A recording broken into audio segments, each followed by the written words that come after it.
అనంతపురం అశోక్ నగర్లో ఉన్న శ్రీ సత్యనారాయణ స్వామి వారి ఆలయం గురించి ఈరోజు మనం తెలుసుకుందాం. సత్యనారాయణ స్వామి అంటే మనకు ముందుగా గుర్తొచ్చేది అన్నవరం. అయితే రాయలసీమలో భక్తుల విశ్వాసాన్ని పొందిన ప్రముఖ ఆలయాల్లో అశోక్ నగర్ శ్రీ సత్యనారాయణ స్వామి వారి ఆలయం కూడా ఒకటి. ఆలయంలోకి అడుగు పెట్టగానే ఎంతో ప్రశాంతమైన వాతావరణం కనిపిస్తుంది. నగర రద్దీ మధ్యలో ఉన్నా కూడా గుడి ప్రాంగణంలోకి వచ్చిన వెంటనే మనసుకు ఒక ప్రత్యేకమైన ప్రశాంతత కలుగుతుంది.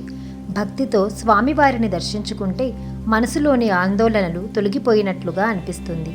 స్వామివారి అందమైన విగ్రహం చిరునవ్వుతో కనిపించే దివ్యమూర్తి భక్తులను ఎంతో ఆకట్టుకుంటుంది. అలాగే ఆలయ ప్రాంగణంలో శ్రీ మహావిష్ణువు దశావతారాల విగ్రహాలు ప్రత్యేక ఆకర్షణగా నిలుస్తాయి.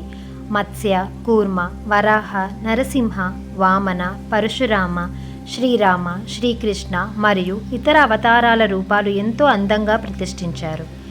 ఇక్కడ విఘ్నాలను తొలగించే శ్రీ గణపతి స్వామి వారి విగ్రహం, భక్తుల అభిమాన దైవమైన షిరిడి సాయిబాబా వారి విగ్రహం కూడా ఉన్నాయి. భక్తులు ఈ దేవతలను దర్శించి తమ ప్రార్థనలను సమర్పిస్తారు. పౌర్ణమి రోజు ప్రత్యేక పూజలు, సత్యనారాయణ స్వామి వ్రతాల సమయంలో ఆలయం భక్తులతో కలకలలాడుతుంది.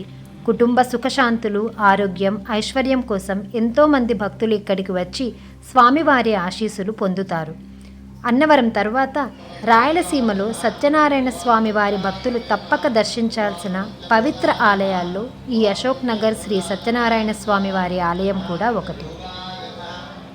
ఈ ఆలయంలో మరో ప్రత్యేకత ఏమిటంటే ప్రతి శనివారం రథోత్సవం నిర్వహిస్తారు. ఉత్సవమూర్తులను అందంగా అలంకరించిన రథంపై ప్రతిష్ఠించి ఆలయ ప్రాంగణంలోనే ప్రదక్షిణగా తీసుకువెళ్తారు. భక్తులు రథాన్ని లాగుతూ భక్తిపూర్వకంగా గోవింద గోవింద అని నామస్మరణ చేస్తారు. ఆ గోవింద నామం మారుమోగుతుండగా స్వామివారి రథయాత్రను దర్శించడం భక్తులకు ఎంతో ప్రశాంతతను, ఆధ్యాత్మిక ఆనందాన్ని కలిగిస్తుంది.